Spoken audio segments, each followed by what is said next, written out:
Hello there everyone, nubkeks here. Welcome back to Nub Raids. We're on the test server. Thanks to Plarium as always for letting us on. And today I want to showcase Pythion, the brand new fragment legendary we're going to be able to start collecting on Thursday. Hyped up as potentially the best fusion of all time. I've definitely seen a few people say that. Is it actually true? Is he Duchess Lilith level champion?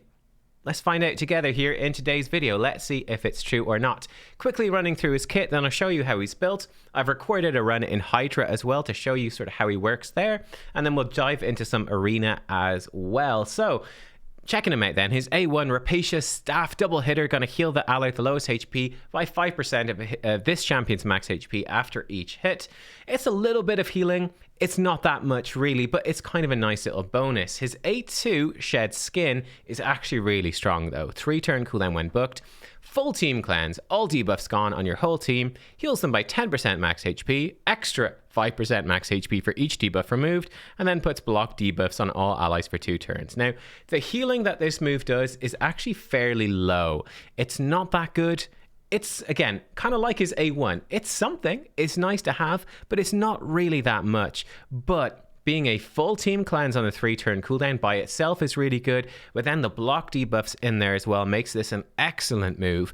It's so strong, right? You go up against Torments, for example, in Doom Tower or Arena, remove the freezes, bam, put block debuffs out there, nobody else can get frozen. Fantastic. Against the Hydra heads, right, remove all those debuffs, block debuffs, which blocks almost all of the debuffs, apart from the true fear, right?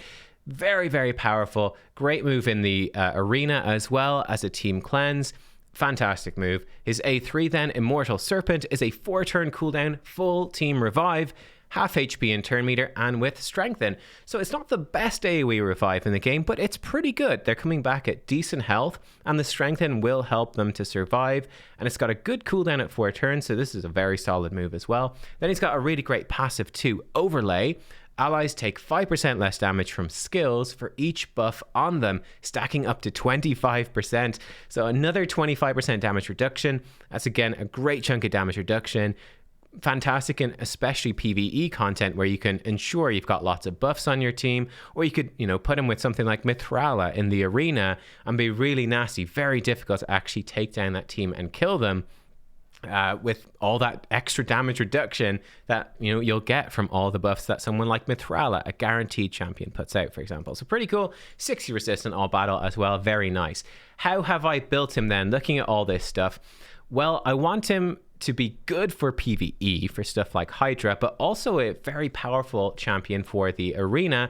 I want him especially to work, I think, in a go second team, coming in with that cleanse, being tanky, and then having this AoE revive as well. It's very difficult to actually kill a team with him in there. Let's see what we can do. How have I done it? Well, I've put him into 4 pieces of stone skin and 2 pieces of resistance. You could alternatively go for a full 6 set of stone skin if you wanted. That's very viable as well. You guarantee basically with that he will get his cleanse off, and he basically will get his revive off as well. So that's a very strong option too. I opted for a bit more resistance, but it's sort of up to you. You can see even the 4 set of stone skin is very strong. 1 round of stone skin is going to effectively almost definitely mean you will get your cleanse off in the arena, and I think as force affinity that's something that's quite nice. Gaius the Gleeful, for example, one of the biggest threat bombers in the arena, is blue affinity. I'd say the biggest green affinity threat to Pythion would be Lord Shazar, but Lord Shazar typically isn't built with that much accuracy because he needs 100% crit rate. Things to consider, right? More advanced things, but there you go. So I do have him in stone skin and that. And with the stats, what I've been trying to do, you'll see it very clearly here. High HP, high defense, high speed, and as much resistance as I could stack as possible. It sort of depends where you are in the game. We're on the test server, so we're against some of the most stacked accounts in the game. Like, I literally can't fight some of these guys on the test server. They're so far beyond me, it's not possible. We kind of need this much resistance to participate. You probably don't need that much unless you're pushing, like, trying to contest a bit of platinum or high gold 5, or you're pushing into the top of gold in Tag Arena, but 700 resistance should be really, really good. To put it in context, like for Nightmare Hydra, you only need 500, and that's to resist everything as much as possible. You can totally get away with less than that, like 400, 450. It's still going to be really good, even for Nightmare Hydra. So we've really gone quite overkill on that, but we have to. Again, the speed, you could also drop it down more. And then he's got such good base stats. I haven't mentioned that today, but he's got really strong base stats, very similar to Duchess in those base stats.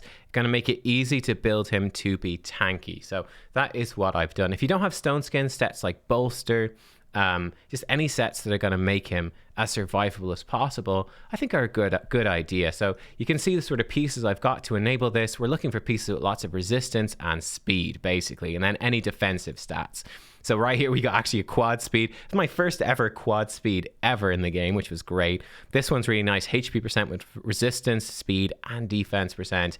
Another amazing piece here. You can see why I went with the resistance set. Resistance with double speed and double defense percent and HP percent. Amazing, amazing piece. This piece isn't very good, but hey, it's better than nothing. Then I went with a defense ring, HP necklace. I probably would prefer a HP ring, but it's not a massive deal. I didn't have a good one. And then a resistance banner. You get the sort of gist, right? We come into the masteries then, and there is some flexibility here. I certainly wouldn't bother going the offense tree for War Master or anything like that. He barely ever attacks. He doesn't have that many attacks. It's just not worth it. I definitely think defense and support is the way to go. For the defense tree, we're going to grab the resistance. More healing to himself is nice. You could totally grab improved parry. This is going to be better for arena, but not as good for Doom Tower and Hydra, where, you know, in PvE, the enemies just don't crit you that much. But it's going to be quite good for arena. So it's sort of up to you. I gave him blast proof. From my initial testing, I'd say it's probably not worth it, and I would go for improved parry, but it's not a huge deal. Shadow heal's great for arena. Resurgent is, again, mostly for arena. Coming then into Delayed Death, reduces damage a bit, great for everywhere. Retribution is mostly just to get over here to grab Unshakable, that bonus resistance. Then in the support tree, more max HP, upping the power of his heals with these two. Cycle of Magic, to small bit to cycle his cooldowns. We're going to grab Lore of Steel because I do have him with a bunch of sets that do give him stats, make that more powerful. Lasting Gifts to extend his block debuffs and strengthen, and then Spirit Haste to help him revive a bit better. There's flexibility here, guys. Like you could ditch Unshakable and Retribution. You could grab Cycle of Revenge and Timely Intervention if you want him to be better at reviving. You could well, probably keep Shadow Heal. You could probably drop Resurgent, and you could grab Rapid Response, give him more turn meter if you wanted. I do think dropping Blast Proof for improved parry is probably worth it. But yeah, these sort of considerations for you to go for. I mean, you could drop Lore of Steel, and you could grab Solidarity if you don't have him in sets that give many stats, right? Sort of up to you.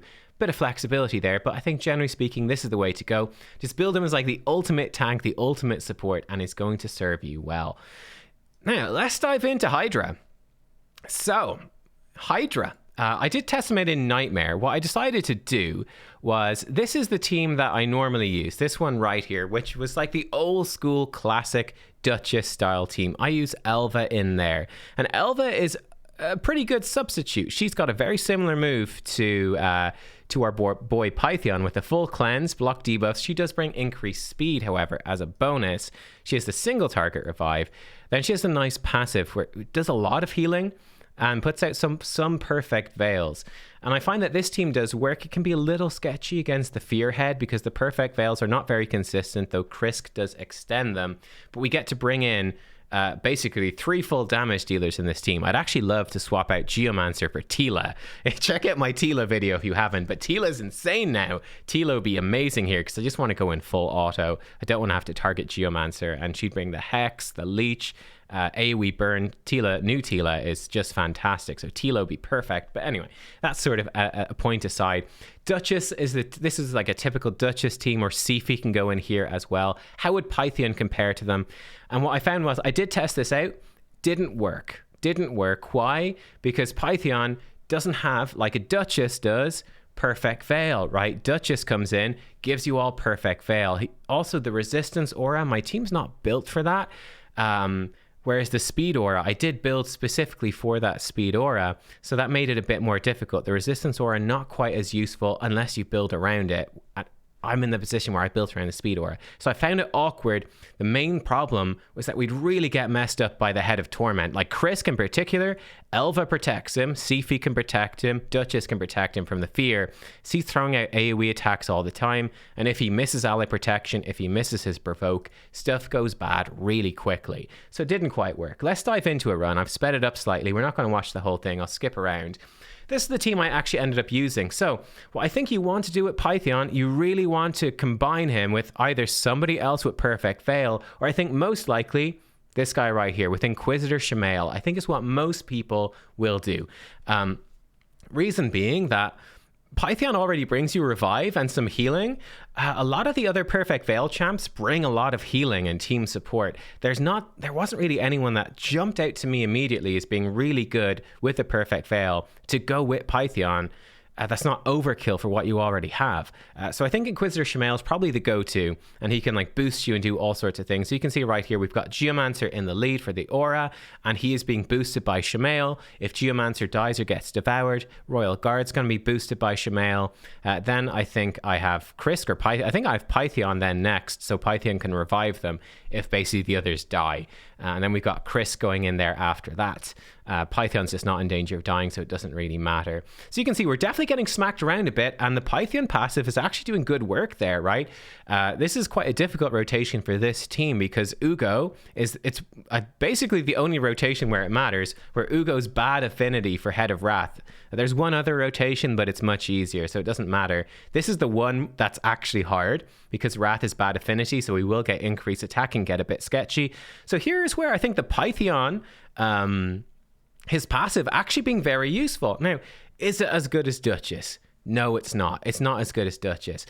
Basically, all these heads, the dangerous ones, are doing AoE attacks, okay? So the Duchess passive is as good as Pythion's fully charged passive for the most part. And then number two, Duchess, what else does she bring? Well, the Perfect Veil. We mentioned that in terms of avoiding the true fear, but Perfect Veil also gives you damage reduction. So Duchess actually gives you a lot more damage reduction than Pythion. And you can see him like when he does his heal and stuff, the heal, it's okay, but it's not that much. I think that the extra damage reduction from Duchess is just worth more, basically. Pretty simply, it's just worth more. So yeah, you sort of see, you get the gist from him here. The funny thing is, I'd probably rate Pythion, to be honest with you, as probably an A tier for Hydra.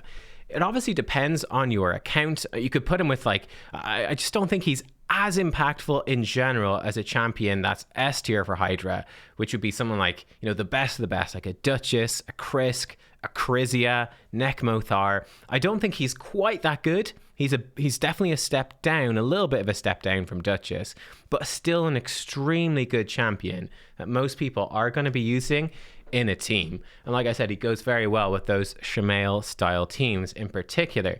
But yeah, in terms of when he's actually in the run, he doesn't do a whole lot, right? He doesn't do much. He gives you block debuffs, he gives you damage reduction, he does a small amount of healing, and he brings a backup revive. But honestly, that's kind of about it for the most part. He's not doing absolutely crazy amounts. Like Duchess does the same stuff, but with the Veil.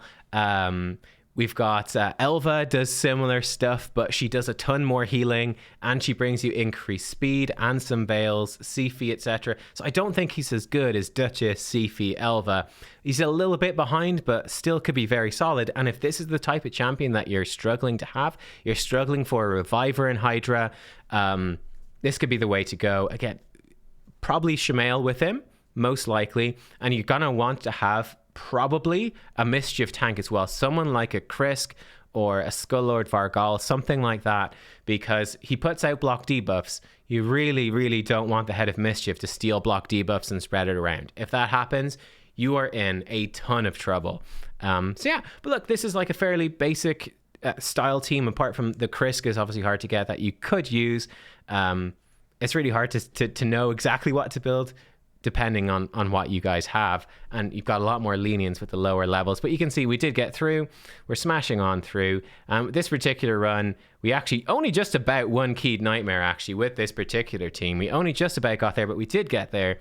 And this was on basically full auto, just clicking the heads. If I played it on manual, it would be much better. We could provoke more consistently, etc. Gets a little bit awkward because with Elva in the team, you've always got increased speed. whereas we are relying on Krisk for increased speed. So this team is much more consistent because Krisk can A1 more and you get more decreased speeds out and you still have the increased speed with Elva. But anyway, that's sort of like a point aside, a bit more in depth for those of you that love Hydra kind of as much as I do. But yeah, you can see Royal Guard and Geomancer pumping out the damage. Krisk did a bit, mostly with Brimstone. Pythion does no damage. You can see his healing. His healing's okay. Like, he's putting out some healing. He's out healing Ugo, for example, so it's like a pretty decent amount, but it's not a complete game changer. It's not completely crazy. But it's kind of a nice thing to go in there. I do feel like you probably want more, ally protection. You want some other champion like an Ugo in there to keep you alive, or Krisk or something like that. But this is it's a good solid team. Like I said, other champions like Nekmothar could be very good. Skullard Vargal could combo very well with Pythion. Anything like that. Lots of options. Lady Kimmy, etc., etc. So there you go. Pythion. Not a bad option at all when it comes to Hydra. Like I said, I think he's quite good. For most players, probably going to be a shoe-in for at least one of your teams. Very, very strong. But not top tier. Not the best of the best. Duchess, definitely still better, no question. When we come to Arena, let's dive in. I actually have not yet tested him in Arena, and I'm going to do a very similar thing with my testing. This is a team I use a lot. I usually have Elva in here. We're simply going to test it out. Without Elva, we're going to use Pythion instead. How does this team work? We got Mortu Macab, who can hopefully stay alive, and one-shot and block revive with Peril. We've got Steltis, who can give himself increased defense. He's got 2 AoE nukes to bring that AoE damage. Mighty Uko to strip their buffs off, and a backup revive. Decrease attack is nice, and stealing their buffs. And then Pythion, who's going to come in and be, hopefully with this resistance, almost undebuffable. He can cleanse our debuffs off, give us block debuffs, and revive us as well. So 2 AoE revives in here. One thing we don't have a ton of buffs to really power up Overlay. We'll have a couple, but not a ton. We'll have increased speed from Uko. We'll have block debuffs here. We'll have increased defense on Steltis. Uko can hopefully steal some buffs, so will help Uko stay alive. So we'll see. I definitely want to test it out. I use Elva usually in this team, and this team works really, really well. Definitely one thing we're lacking is a consistent strengthen or increased defense or ally protection. So that's definitely something you could bring in alternatively as well. We'll try out a different team with maybe Mithrala, a guaranteed champion in there. So we come in here, Uko strips off not all of their buffs, but most of their buffs. Unfortunately, counterattack still left on everybody, which is a bit unfortunate. So we shall see. So here, we don't actually have any debuffs on us. We get the cleanse, we get block buffs. And you see, we get a big smack from Candrafon, but it's not that much of a threat, honestly. And Uko is now very protected. Uko has stolen so many buffs. Steltis finishes off one of them. We're definitely going to be relying on Mortu here for most of the work, I think, because they've got the double revivers and they've got the shields from Valkyrie. But so far, it's going pretty well, so we shall see. I think a bolster set could be definitely something viable to run in this sort of team as well. That could definitely work. Boom, Steltis coming in with a nuke too. And you see, our team is just very tanky. We've got lots of stone skin. There's the heal come in, and like, they're just not really making a dent in the team, are they? They're not really making a dent. We'll see. Can they pick stuff back up? It's certainly possible. We are playing on full auto, so they're targeting Valkyrie instead of the healer. There we go. We got block buffs on. Sifi's in a pretty bad way at this point, even if she gets a revive off. Here we go. There's Peril. So Valkyrie's gone. That's good. Arbiter might be a little bit annoying here. She might get the revive off. Let's see. Anyway, you get the gist. I think this one is pretty much in the bag. Yeah, Arbiter's dead. Sifi is not long for this world, methinks. We shall see. Here we go. She's buffed herself up. Hopefully Uko can strip those off. Didn't steal any this time. Right. We'll get there eventually. Boom. Another hit. I'll pause it. It might take a second to kill the Sifi. I'll be right back. We're going to do it. I'll be back in a minute. Okay, and there we go. It took about another 30 seconds or so to finally finish them off, but we really controlled them very well. They couldn't do much. Definitely Stone Skin coming in clutch here for sure. Let's try it out against this team. Quite nasty. We got the Cupidus Venus combo with Nekret. Ooh, and Jingwan coming in. Very nice. Whoops, I clicked the wrong thing. Whoa, going into Jingwang, and I've got hiccups somehow. Oh my god, it's all falling apart. Let's see how we do against this one. So both teams are going to be very slow. I think Uko will be really clutch here. Oh, unfortunately, that block debuffs being protected on Cupidus makes this quite awkward. They've stripped off our buffs, but Mortu comes in and we got lucky. He picked him off. That's really good for us. So yeah, I think we basically win this one thanks to Mortu. And yeah, there we go. Boom. So we smashed through. A little bit lucky. We'll take it. A little bit lucky. Let's see. This is sort of a go second. Here's a really aggressive team. Ooh, Scratch. He might just totally outgear us. Let's give it a go. Let's see how we stand up against a disgusting team. I'm really worried 700 resistance is not going to be enough. Let's see if it is. He with the +3 Warlord, he might hit through that.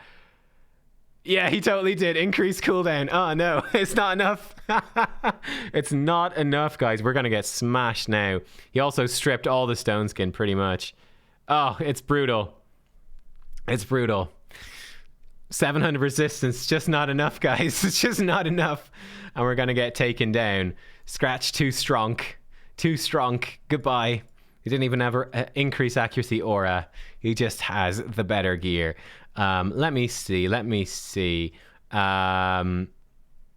we try the same thing against Cold Brew. No pluses. Let's try this. Okay, so he doesn't have any empowerment, so we've got a better chance to have some sort of gear parity here. Let's give it a go. Oh, he's got a stone skin, dude. Okay, so the strip not successful. Okay, good. He resisted this time. Unfortunately, Uko doesn't have resistance, so Uko got pushed back, so we're definitely reliant on Mortu, but we have the block buffs here, hopefully to keep us going, block debuffs I should say, keep us going somewhat strong. And there we go, Mortu actually comes in clutch again, can't lock out that passive with Warlord, so Mortu's able to pick him off with Peril. So we do win this one. I think you get sort of the gist of how this team works. It's been sort of hard to find a very even fight where Mortu's not going to cheese it. So I'm going to switch the team up. We'll bring in Mithrala. We'll ditch the Mortu. And we'll see what sort of thing we can throw together with some champions that you will have a good chance to have. So yeah, actually, let's just leave this fight. We don't need to stay in it. That's here we go. Fantastic. Let's click refresh. And let's switch it up. Oh, here we go. Here's actually a team. Very nice. Let's see how this works. So what I'm thinking is, let me take... this is sort of a team that I do like to use, but let's switch it up. Let's take out Mortu, bring in the Canderfon. Yeah, I think we can. But let's bring in more resistance. Let's use the aura from our boy Pythion. Let's bring him in. We'll bring in Ultimate Death Knight and Mithrala, two champions if you've been playing for a while, you will have. And we'll bring in Canderfon as well, who I do like to use in this team. Now, unfortunately, we don't have a perfect veil for Canderfon. He's going to have to provide the... Where is Canderfon? Is he in the vault? I could just be blind. It's quite like... No, there he is. He wasn't in the vault. I am just blind. With Python, I suppose we'll priority 1 on his revive, priority 2 on the cleanse. Mithrala is going to be prioritizing the cleanse as well. So we're sort of doubling up on cleanses. We'll see if it works or if it doesn't. And the rest can sort of be as it is. So I think with this team, what we have, Pythion plus Mithrala is what he has as well, actually. Yeah, it is. So it's quite a nasty combo. He is running, as you can see, double stone skin on his Pythion. It's quite a nasty combo because you've got the strengthen from Mithrala, the shield from Mithrala. She can also give you increased attack, increased defense. Quite nasty. You've got the 2 cleansers, you've got block debuffs, so we've got tons of buffs which are protecting us. In this case, Ultimate Death Knight protects us from that single target damage. We've got the Pythion passive, we've got the potential to hex them with Mithrala. It's hopefully quite a nasty team, plus the revives, right? So quite difficult to actually hit through this team. I'm pretty confident because we've got Canderfon and we've got Ultimate Death Knight. I do feel like against Rotus, we've got somewhat of an advantage, though of course if this goes on long enough, Rotus will scale up a lot with his stealing max HP. That will definitely kill us eventually. So we hopefully will kill them quick enough. We'll see if it works. But yeah, this sort of tanks against tanks. Both teams essentially running with the same concept. Defensive nuker, a nuker that can take a hit, so they're not going to constantly flop over dead. You still have the revive to back them up. Mithrala plus Pythion, it's quite a nasty team, to be honest. It's definitely quite nasty. I think if we were to actually attack this team, we'd want to target their Pythion, because Canderfon could kill him off. In fact, let's maybe do that so we're not here for 10 years. So here we go. Oh my god. Click the Pythion. There we go. So hopefully Canderfon will just kill their Pythion with his A1. And that's where definitely the that mastery I talked about, reducing the crit damage, could come in quite useful as well. So we'll see. We'll see how it goes, right? We could be here for a long time. A very long time indeed. Also, the counterattack from their Pythion's not really much of a threat. Oh, we've actually removed all of his buffs. Interesting. He got shield back on. Strengthen is back on. Can Candrafon even make a dent in this Pythion? I mean, look at that. The Candrafon AoE, he has increased attack. It's not even getting through the shield. Maybe we can't. I want to go so far as to get 1A1 in on this Pythion. I want to see if it works with Candrafon. Oh, we don't have Veil on Candrafon.